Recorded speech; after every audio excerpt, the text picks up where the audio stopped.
اعوذ باللہ من الشیطان الرجیم بسم اللہ الرحمن الرحیم ربی حب لی حکما والحقنی بالصالحین واجعل لی لسان صدق فی الآخرین واجعلنی من ورثۃ جنۃ النعیم اللہم فقہنی فی الدین۔ سورہ بقرہ آیت نمبر 262 سے ہم آج آغاز کریں گے۔ ایک میٹھا بول اور کسی ناگوار بات پر ذرا سی چشم پوشی اس خیرات سے بہتر ہے جس کے پیچھے دکھ ہو۔ اللہ بے نیاز ہے اور بردباری اس کی صفت ہے۔ اور اس آیت میں دو باتیں ارشاد ہوئی ہیں۔ ایک یہ کہ جب بھی خیرات کریں تو میٹھے کلمات کے ساتھ، معروف بات کے ساتھ، کسی بھی انسان کی سیلف رسپیکٹ کو مجروح کیے بغیر اور احسان جتائے بغیر خیرات کریں، کیونکہ اللہ جو ہے وہ ہماری خیرات کا حاجت مند نہیں ہے۔ اور دوسرے یہ کہ اللہ تعالیٰ کیونکہ خود بردبار ہے، اس لیے اسے وہی لوگ پسند ہیں جو چھچورے اور کم ظرف نہ ہوں بلکہ فراخ حوصلہ اور بردبار ہوں۔ جو خدا ہم پر زندگی کے اسباب اور وسائل کا بے حساب فیضان کر رہا ہے اور ہمارے قصوروں کے باوجود ہمیں بار بار بخشتا ہے، وہ ایسے لوگوں کو کیسے پسند کر سکتا ہے جو کسی غریب کو ایک روٹی کھلا دیں تو احسان جتا جتا کر اس کی عزت نفس کو خاک میں ملا دیں۔ اسی بنا پر حدیث میں آتا ہے کہ اللہ تعالیٰ اس شخص کو قیامت کے روز شرف ہم کلامی اور نظر عنایت سے محروم رکھے گا جو اپنے عطیے پر احسان جتاتا ہو۔ اے ایمان والو، اپنے صدقات کو احسان جتا کر اور دکھ دے کر اس شخص کی طرح خاک میں نہ ملا دو جو اپنا مال محض لوگوں کو دکھانے کے لیے خرچ کرتا ہے اور نہ اللہ پر ایمان رکھتا ہے اور نہ آخرت پر، کیونکہ ریاکاری صرف وہی لوگ کر سکتے ہیں جن کے اندر ایمان کی خصلت نہیں ہوتی، کیونکہ ریاکاری خود اس بات کی دلیل ہوتی ہے کہ وہ شخص خدا اور آخرت پر یقین نہیں رکھتا، اور اس کا محض لوگوں کو دکھانے کے لیے عمل کرنا صریحاً یہ معنی رکھتا ہے کہ مخلوق ہی اس کی خدا ہے جس سے وہ اجر چاہتا ہے، داد چاہتا ہے، واہ واہ چاہتا ہے کہ اس کے ڈنکے بجیں کہ اس نے تو بہت خیرات کی اور بڑے صدقات کیے، لیکن اللہ سے نہ اس کو اجر کی توقع ہے اور نہ اس کو یقین ہے کہ ایک روز اعمال کا حساب ہوگا اور اجر عطا کیے جائیں گے۔ اور اس کے خرچ کی مثال ایسی ہے جیسے ایک چٹان تھی جس پر مٹی کی تہ جمی ہوئی تھی، اس پر جب زور کا مینہ برسا تو ساری مٹی بہہ گئی اور صاف چٹان کی چٹان رہ گئی۔ تو اس میں ایک اللہ تعالیٰ مثال دے رہا ہے، اور اس مثال میں بارش سے مراد خیرات ہے اور چٹان سے مراد اس انسان کی نیت اور اس کے جذبے کی خرابی ہے جو پتھر کی طرح سخت ہے، اس کے اندر کوئی خلوص، کوئی اخلاص نہیں ہے۔ ایک چٹان سے اللہ تعالیٰ نے ایسی نیت کو تشبیہ دی ہے۔ اور مٹی کی ہلکی تہ سے مراد وہ ظاہر نیکی کا لبادہ ہے جو اس نے اوڑھا ہوا ہے، یا وہ نیکی کی صورت ہے جو وہ کر رہا ہے، اور اس کے نیچے نیت کی خرابی چٹان کی صورت میں چھپی ہوئی ہے۔ اور بارش جو ہے اس کا مقصد کیا ہوتا ہے؟ بارش کا مقصد یہ ہوتا ہے کہ وہ پھل پھول لاتی ہے، فصلیں لاتی ہے، سبزے لہلہانے لگ پڑتے ہیں اور کھیتیاں نشو و نما پاتی ہیں۔ لیکن جب اس بارش کو قبول کرنے والی زمین محض برائے نام اوپر ہی اوپر ہو اور اس کی اوپری تہہ کے نیچے نرے پتھر کی ایک چٹان ہو تو یہ بارش کیسے مفید ہو سکتی ہے؟ بلکہ یہ الٹا مضر ہو جائے گی، وہ ضائع ہو جائے گا، وہ بارش بھی ضائع ہو جائے گی اور جو اوپر تھوڑی بہت مٹی تھی وہ بھی بہہ جائے گی۔ اسی طرح خیرات بھی اگرچہ بھلائیوں کو نشو و نما دینے کی قوت رکھتی ہے، مگر اس کے نافع ہونے کے لیے حقیقی شرط کیا ہے؟ وہ نیک نیت ہی ہے اور اخلاص ہے۔ اگر نیت نیک نہ ہو تو ابر کرم کا فیضان بجز اس کے مال کے ضیاع کے علاوہ اور کچھ بھی نہیں ہے۔ واللہ لا یہدی القوم الکافرین، اور کافروں کو سیدھی راہ دکھانا اللہ کا دستور نہیں ہے۔ اور یہاں پر جو کافر کا لفظ استعمال ہوا ہے وہ ناشکرے اور منکر نعمت کے لیے استعمال ہوا ہے۔ جو شخص اللہ کی دی ہوئی نعمت کو اس کے راستے میں اس کی رضا کے لیے خرچ کرنے کی بجائے مخلوق کو خوش کرنے کے لیے، مخلوق کو دکھانے کے لیے اور ریاکاری کے لیے اور مخلوق سے داد وصول کرنے کے لیے اس کے اپنے مال کو خرچ کرتا ہے، یا اگر اللہ کی راہ میں کچھ مال دیتا بھی ہے تو اس کے ساتھ پھر وہ اذیت دیتا ہے، جتا کر لوگوں کی وقار کو مجروح کرتا ہے اور ان کی عزت نفس کے چیتھڑے اڑاتا ہے، تو وہ دراصل ناشکرا اور اپنے خدا کا احسان فراموش ہے۔ اور جب کہ وہ خود ہی خدا کی رضا کا طالب نہیں ہے تو پھر اللہ تعالیٰ تو بے نیاز ہے، وہ خواہ مخواہ کسی کو بھی اپنی رضا کے راستے نہیں دکھاتا، وہ انہی لوگوں کو اپنی رضا کے راستے دکھاتا ہے جو اس کی رضا کے حصول میں بےتاب ہوتے ہیں۔ وَمَثَلُ الَّذِينَ يُنفِقُونَ أَمْوَالَهُمُ ابْتِغَاءَ مَرْضَاتِ اللَّهِ وَتَثْبِيتًا مِّنْ أَنفُسِهِمْ، بخلاف اس کے جو لوگ اپنے مال محض اللہ کی رضا جوئی کے لیے دل کے پورے ثبات اور قرار کے ساتھ خرچ کرتے ہیں، ان کے خرچ کی مثال ایسی ہے جیسے کسی سطح مرتفع پر ایک باغ ہو، اگر زور کی بارش ہو جائے تو دگنا پھل لائے، اور اگر زور کی بارش نہ بھی ہو تو ایک ہلکی پھوار ہی اس کے لیے کافی ہو جائے۔ تم جو کچھ کرتے ہو سب اللہ کی نظر میں ہے۔ یہاں پہ زور کی بارش سے مراد وہ خیرات ہے جو انتہائی جذبے کے ساتھ اور اخلاص کے ساتھ اور کمال درجے کی نیک نیتی کے ساتھ کی جائے،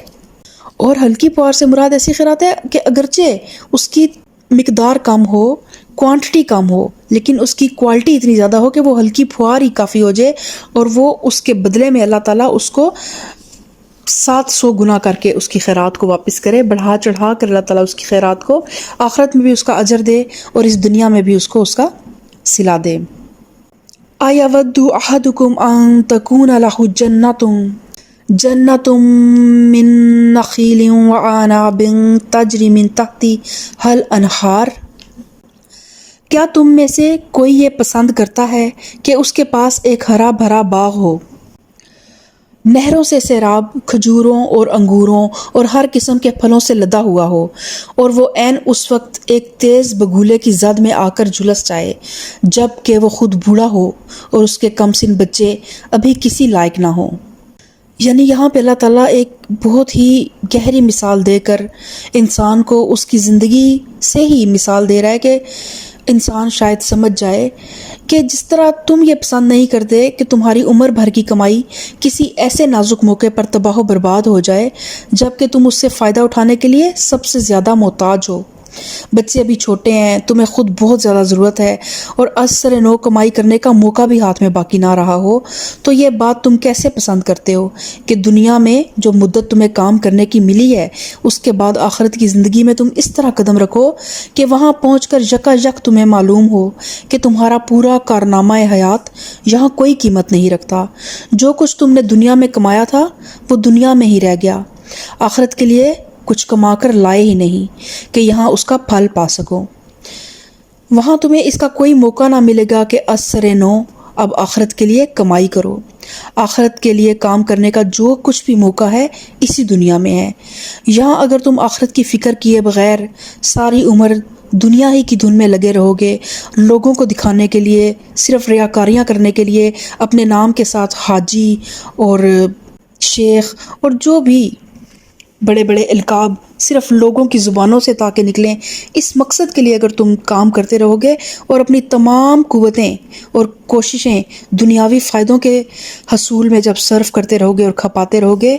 تو آفتاب زندگی کے غروب ہونے پر تمہاری حالت بالکل اس بوڑھے کی طرح حسرتناک ہوگی جس کی عمر بھر کی کمائی اور جس کی زندگی کا سہارا واحد ایک باغ تھا، اور وہ باغ عین عالم پیری میں، عین بڑھاپے کے عالم میں اس وقت جل گیا جب کہ نہ وہ خود نئے سرے سے باغ لگا سکتا ہے اور نہ اس کی اولاد اس قابل ہے کہ اس کی مدد کر سکے۔ كَذَلِكَ يُبَيِّنُ اللَّهُ لَكُمُ الْآيَاتِ لَعَلَّكُمْ تَتَفَكَّرُونَ، اس طرح اللہ اپنی باتیں تمہارے سامنے بیان کرتا ہے شاید کہ تم غور و فکر کرو۔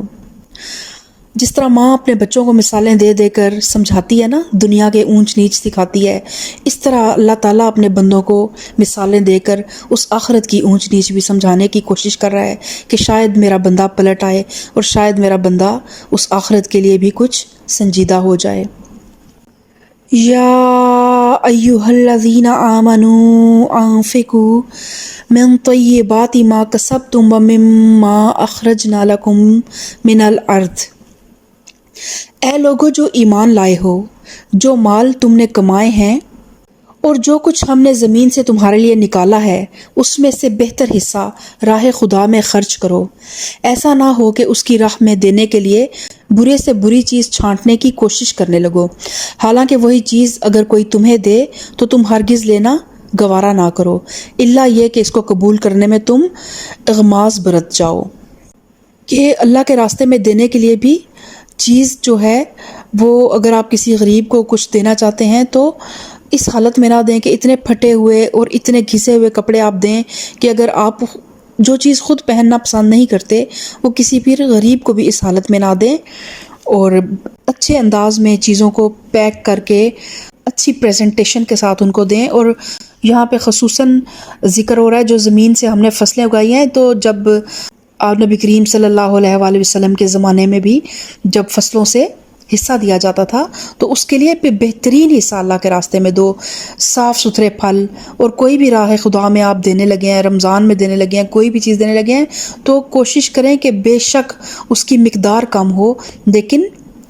کم سے کم اس کی کوالٹی اچھی ہو، ایسی چیز ہو جو آپ خود بھی کھانا پسند کرتے ہوں، وہی چیز کسی غریب کو بھی دیں۔ وَاعْلَمُوا أَنَّ اللَّهَ غَنِيٌّ حَمِيدٌ، تمہیں جان لینا چاہیے کہ اللہ بے نیاز ہے اور بہترین صفات سے متصف ہے، اور ظاہر ہے کہ جو خود اعلیٰ درجے کی صفات سے متصف ہو وہ برے اوصاف رکھنے والوں کو پسند نہیں کر سکتا۔ اللہ تعالیٰ خود فیاض ہے اور اپنی مخلوق پر ہر آن بخشش اور عطا کے دریا بہا رہا ہے، تو کس طرح ممکن ہے کہ وہ تنگ نظر، کم حوصلہ اور پست اخلاق لوگوں سے محبت کرے۔ الشیطان یعدکم الفقر ویأمرکم بالفحشاء، شیطان تمہیں مفلسی سے ڈراتا ہے اور شرمناک طرز عمل اختیار کرنے کی ترغیب دیتا ہے، مگر اللہ تمہیں اپنی بخشش اور فضل کی امید دلاتا ہے۔ اللہ بڑا فراخ دست اور دانا ہے، جس کو چاہتا ہے حکمت عطا کرتا ہے، اور جس کو حکمت ملی اسے حقیقت میں بڑی دولت مل گئی۔ اور حکمت سے مراد صحیح بصیرت اور صحیح قوت فیصلہ ہے۔ ایک ہماری بصارت ہوتی ہے، ہماری یہ دو آنکھیں جن سے ہم ظاہر کو دیکھتے ہیں۔ بصیرت ہمارے دل کی ایک آنکھ ہوتی ہے، یعنی کہ ایک مفہوم حدیث اس طرح ہے کہ مومن کی ایک تیسری آنکھ ہوتی ہے جو بصیرت کی آنکھ ہوتی ہے، جس سے وہ ان چیزوں کو بعض اوقات بہت جلدی جج کر لیتا ہے جنہیں اہل دنیا سمجھنے میں بہت ٹائم لے لیتے ہیں۔ اور اس کے علاوہ حکمت سے مراد صحیح بصیرت اور صحیح قوت فیصلہ ہے، کہ اللہ تعالیٰ خود ہی فرما رہا ہے کہ یؤتی الحکمۃ من یشاء ومن یؤت الحکمۃ فقد اوتی خیرا کثیرا، کہ اللہ جس کو چاہتا ہے حکمت عطا کرتا ہے، اور جس کو حکمت ملی اسے حقیقت میں بڑی دولت مل گئی۔ اور یہاں اس ارشاد سے مقصود یہ بتانا ہے کہ جس شخص کے پاس حکمت کی دولت ہوگی وہ کبھی بھی شیطان کے بتائے ہوئے راستوں پر نہیں جائے گا، بلکہ اسی راہ برحق کو اختیار کرے گا جو اللہ تعالیٰ نے دکھائی ہے۔ شیطان کے تنگ نظر مریدوں کی نگاہ میں یہ بڑی ہوشیاری اور بڑی عقل مندی ہے کہ آدمی اپنی دولت کو سنبھال کر رکھے اور ہر وقت مزید کمائی کی فکر میں لگا رہے، لیکن جن لوگوں نے اللہ سے بصیرت کا نور پا لیا ہے ان کی نظر میں یہ عین بے وقوفی ہے۔ حکمت اور دانائی ان کے نزدیک یہ ہے کہ آدمی جو کچھ کمائے اسے اپنی متوسط ضروریات پوری کرنے کے بعد بھلائی کے کاموں کے لیے بھی خرچ کرے، یعنی کہ مال سے محبت اس طرح نہیں ہونی چاہیے کہ ہم صرف اپنی ذات کے بارے میں سوچیں اور اپنے لیے ہی جمع کر کے رکھتے رہیں، اور حقیقت میں جو مال اس طرح جمع کیا جاتا ہے اور ضرورت پڑنے پر غریبوں پر، ناداروں پر، رشتہ داروں پر جب خرچ نہیں کیا جاتا تو وہ مال آپ کے اپنے ہی علاج اور معالجے پہ لگ جاتا ہے، لیکن اس کا آپ کو کوئی فائدہ نہیں ہوتا۔ تو اس راستے میں بھی اعتدال کا راستہ سب سے بہترین ہے، کہ اللہ تعالیٰ کو وہ شخص بھی بالکل پسند نہیں ہے جو اس کے ہاتھ میں جو کچھ ہو وہ سب کا سب اڑا دے، لٹا دے، یا جہاں پہ بھی جس طرح بھی خرچ کر دے اور بعد میں ملامت زدہ ہو جائے اور پھر لوگوں کے آگے ہاتھ پھیراتا پھرے۔ اور وہ شخص بھی پسند نہیں ہے جو اپنے ہاتھ کو بالکل کھینچ کر رکھے اور جائز ضروریات پر بھی خرچ نہ کرے، بلکہ درمیان میں ایک اعتدال کا راستہ اختیار کرنا چاہیے، اور ایسا بجٹنگ کرنی چاہیے کہ اپنے اوپر بھی خرچ کریں، اپنے اہل و عیال پر بھی خرچ کریں، اور اللہ کے راستے پر خرچ کرنے کے لیے بھی اپنا ایک حصہ ضرور رکھیں اپنی منتھلی انکم میں، اپنی اینول انکم میں، جو بھی آپ کا سورس آف انکم ہے، جس طرح بھی آپ بجٹنگ کرتے ہیں اس میں اللہ تعالیٰ کا حصہ ضرور رکھیں، اور اللہ کے زکوٰۃ سے ہٹ کر صدقات اور خیرات اور بھلائی کے کاموں میں، رفاہ عامہ کے کاموں میں ضرور جو ہے وہ آپ اپنے مال کو خرچ کریں، کیونکہ جو پہلا شخص ہے جو اپنے مال کو سنبھال کر رکھتا ہے اور گن گن کر رکھتا ہے، ممکن ہے کہ اس دنیا کی اس چند روزہ زندگی میں دوسروں کی نسبت بہت زیادہ خوشحال ہو جائے، لیکن انسان کے لیے دنیا کی زندگی ہی پوری زندگی نہیں، بلکہ اصل زندگی کا ایک چھوٹا سا جز ہے۔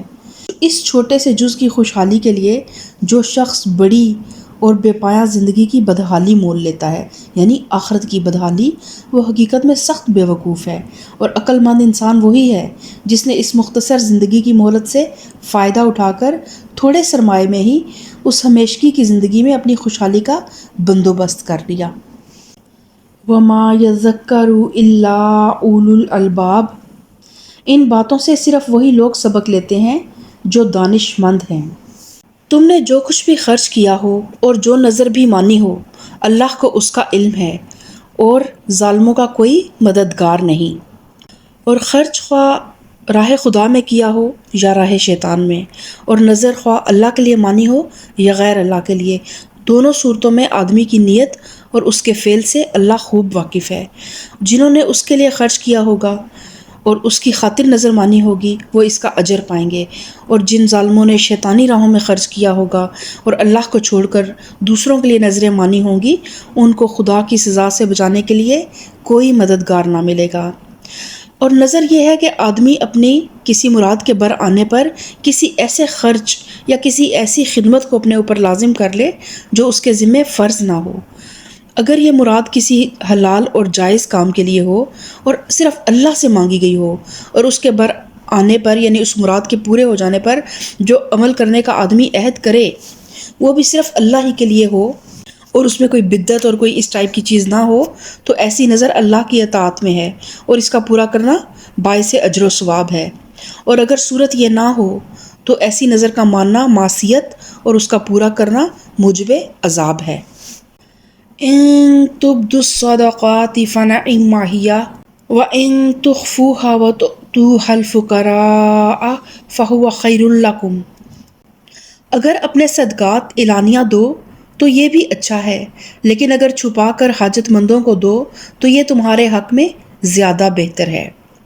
یعنی کہ جو صدقہ فرض ہو اس کو اعلانیہ دینا افضل ہے، جیسے زکوٰۃ، اور جو صدقہ فرض کے ماں سوا ہو، انسان اللہ کی رضا کے لیے ویسے اپنے مال میں سے جب دے رہا ہو تو اس کا اخفاء زیادہ بہتر ہے۔ اور یہی اصول تمام اعمال کے لیے ہے۔ جو فرض عبادات ہیں ان کا اعلانیہ انجام دینا فضیلت رکھتا ہے، اور نوافل کو چھپا کر کرنا اولیٰ ہے۔ تمہاری بہت سی برائیاں اس طرز عمل سے محو ہو جاتی ہیں، اور جو کچھ تم کرتے ہو اللہ کو بہرحال اس کی خبر ہے۔ یعنی کہ جب تم چھپ کر کوئی نیکی کرتے ہو تو اس سے آپ کی اللہ تعالیٰ فرما رہے تمہاری بہت سی برائیاں اس سے محو ہو جاتی ہیں، یعنی اللہ تعالیٰ تمہاری برائیوں کو تم سے دور کر دیتا ہے، کیونکہ چھپا کر نیکیاں کرنے سے آدمی کے نفس اور اخلاق کی مسلسل اصلاح ہوتی چلی جاتی ہے، اور اس کے اوصاف حمیدہ خوب نشو و نما پاتے ہیں، اور اس کی بری صفات رفتہ رفتہ مٹ جاتی ہیں، اور یہ چیز اس کو اللہ کے ہاں اتنا مقبول بنا دیتی ہے کہ کوئی تھوڑے بہت گناہ جو اس کے نامہ اعمال میں ہوتے بھی ہیں، اللہ اسے ان خوبیوں پر نظر کرتے ہوئے معاف فرما دیتا ہے۔ لیس علیک ھداھم ولکن اللہ یہدی من یشاء، لوگوں کو ہدایت بخش دینے کی ذمہ داری تم پر نہیں ہے، ہدایت تو اللہ ہی جسے چاہتا ہے بخشتا ہے، اور خیرات میں جو مال تم خرچ کرتے ہو وہ تمہارے اپنے لیے بھلا ہے، آخر تم اسی لیے تو خرچ کرتے ہو کہ اللہ کی رضا حاصل ہو، تو جو کچھ مال تم خیرات میں خرچ کرو گے اس کا پورا پورا اجر تمہیں دیا جائے گا، اور تمہاری حق تلفی ہرگز نہ ہوگی۔ تو ابتدا میں مسلمان اپنے غیر مسلم رشتہ داروں اور عام غیر مسلم اہل حاجت کی مدد کرنے میں تعامل کرتے تھے۔ ان کا خیال تھا کہ صرف مسلمان حاجت مندوں کی مدد کرنا ہی انفاق فی سبیل اللہ میں شامل ہے، لیکن اس آیت میں ان کی یہ غلط فہمی دور کر دی گئی، اور ارشاد الہی کا مطلب ہے کہ ان لوگوں کے دلوں میں ہدایت اتارنے کی ذمہ داری تمہاری نہیں ہے، ہم صرف حق بات پہنچا کر اپنی ذمہ داری پوری کر دیتے ہیں۔ اب ہدایت دینا اللہ تعالیٰ کے اختیار میں ہے، کہ مفہوم حدیث ہے کہ انسان کا دل جو ہے وہ اللہ کی 2 انگلیوں کے درمیان میں ہے، وہ جب چاہے اس کے دل کو پھیر سکتا ہے۔ تو اب یہ اللہ کے اختیار میں ہے کہ ان کو بصیرت کا نور عطا کرے یا نہ کرے۔ دنیاوی مال و متاع سے ان کی حاجتیں پوری کرنا، تو اس میں تم محض اس وجہ سے تعامل نہ کرو کہ انہوں نے ہدایت کو قبول نہیں کیا یا اسلام قبول نہیں کیا۔ اللہ کی رضا کے لیے جس حاجت مند انسان کی بھی مدد کرو گے، اس کا اجر اللہ تمہیں دے گا۔ اس سے ہمیں پتہ چلتا ہے کہ ہم اپنا زکوٰۃ تو غیر مسلموں کو نہیں دی جا سکتی، لیکن ہم اپنے مال سے غیر مسلموں کی بھی مدد اگر کریں تو اللہ تعالیٰ اس کا بھی ہمیں اجر دے گا، کیونکہ پوری مخلوق اللہ کا کنبہ ہے۔ تو اللہ تعالیٰ ہمیں ان آیات کو بہترین انداز میں سمجھنے کی توفیق عطا فرمائے، اور بہترین انداز میں ہمیں اپنے مال کو اللہ کی راہ میں خرچ کرنے کا انداز اور طریقے بتائے، کہ ہمارا تھوڑا بھی دیا ہوا اللہ تعالیٰ اس میں برکت دے اور اس کو وہ قبول فرما لے، اور اللہ تعالیٰ ہمیں صراط مستقیم پہ چلنے کی توفیق عطا فرمائے۔ سبحان ربک رب العزت عما یصفون وسلام علی المرسلین والحمد للہ رب العالمین۔